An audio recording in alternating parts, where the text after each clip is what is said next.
the last video, we used Karel's 4 different commands to write some code to solve the problem in the PickUpRemote world, which was this one here. And let me just remind you of what that world actually looks like and what our goal was to do. So again, this was the world we were working with last time. Here's Karel on the left. And oh no, Karel's TV remote has fallen off of their coffee table, and it's our job to help Karel pick up that remote and put it back on the coffee table. We talked about last time how Karel has 4 different commands that they can use to solve any sort of problem that pops up in any of their worlds. Karel can move, which is an action that just takes them kind of one step forward. Karel can turn left, which will cause them to rotate 90 degrees to the left on the place that they're at. So if I turn left right now, I'm still going to be in place kind of 1-1, but I'm now going to be facing upwards. Karel can pick up a beeper if there's a beeper that Karel is standing on. Beepers, remember, are these diamond-shaped objects in Karel's world. And if Karel is holding on to a beeper, Karel can also put down a beeper, which will put a beeper at the exact location that Karel is currently standing.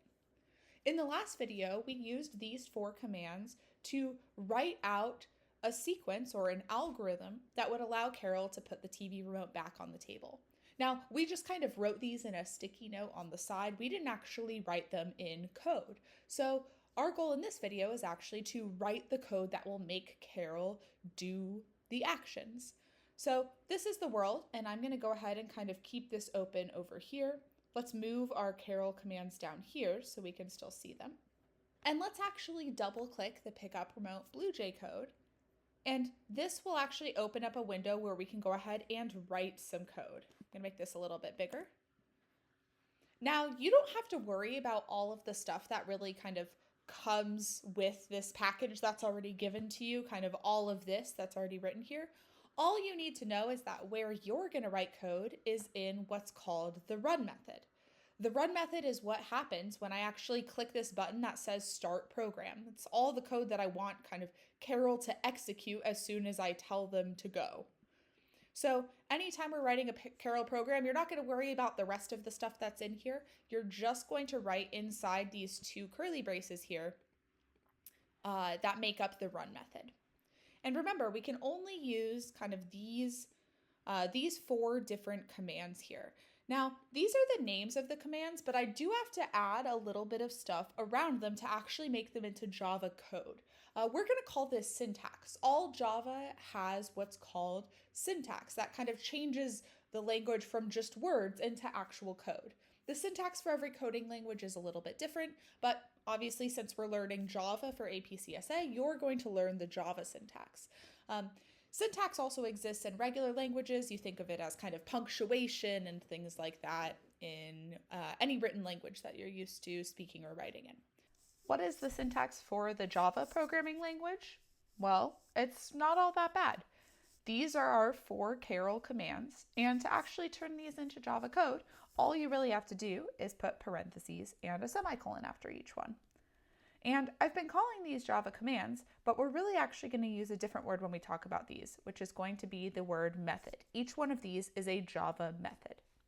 So now that we've turned these 4 commands into Java code, now we can actually use them in our program to make Karel do what we want. So like I said, everything that we're going to write is going to be in what we're going to call this run method here. So in between these 2 curly braces, the code that we write is going to make Karel do the things we want them to do.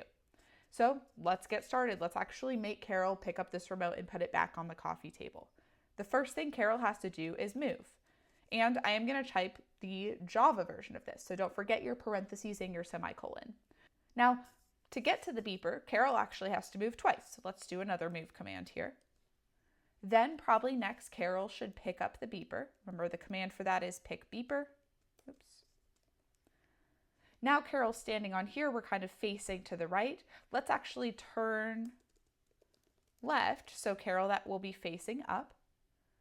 Now we want to move to put Karel kind of floating in this spot just above the coffee table.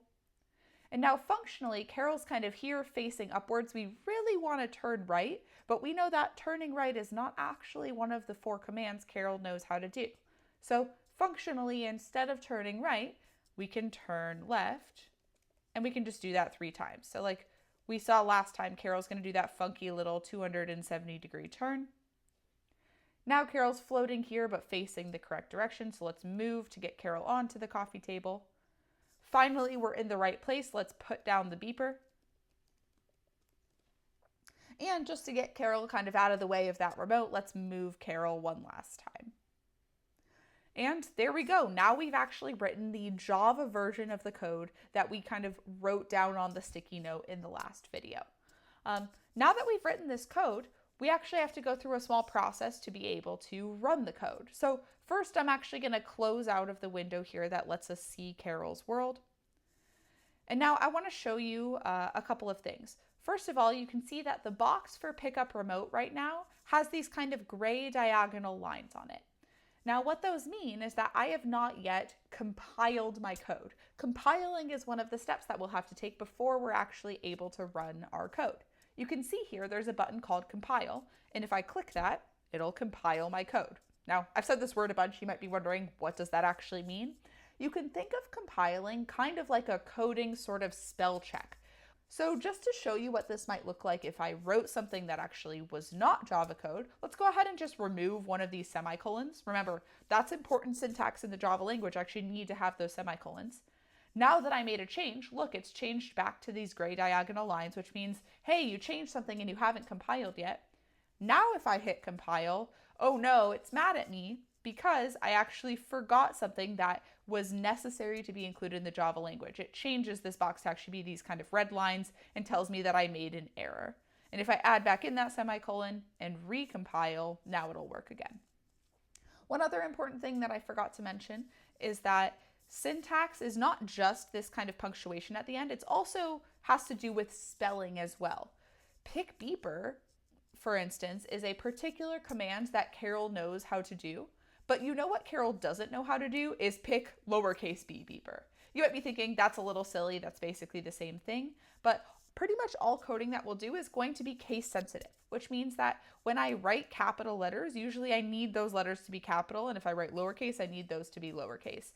So great, I've compiled my code. It looks like I have no errors, so my code is kind of 100% Java Karel approved. And to run my code now, there's 2 ways I can do this. First, I can hit the control button and then click on this box for PickUpRemote, and it opens this little menu. The other way you can open this menu on a Mac is if you kind of click on it with just 2 fingers.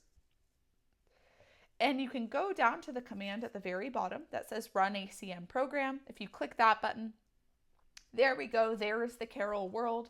And if you go ahead and click the button that says start program, all of the code in your run method will actually go. And there we go. We did it. Karel did the task that they were meant to do. If you wanted to run it again, you can always reset. Remember, there's a way you can make Karel kind of slower and faster. Let's make Karel super fast. Oh my gosh, that was so speedy. One thing to note is a lot of people have accidentally done this before where you're like, oh, I want to run it again. And your instinct is to go and just click the start program button again. What that will do, remember, I said when we click start program, it will just do all of the code inside the run method. So what's the very first thing that's going to happen is that Karel is going to move. And the issue with that right now is that what's right in front of Karel is a wall. So if I click this start program button, oh no, I've killed Karel. And remember from last time, this is totally fine. You're going to end up killing Karel a bunch over the next couple of videos. And in this case, all you have to do is click OK, and then just reset Karel back to the starting position. Woohoo, Karel's got infinite lives, and you can start the program again. So there we go. We've converted these commands that we learned in the last video to actual runnable Java code, as we've seen in this one.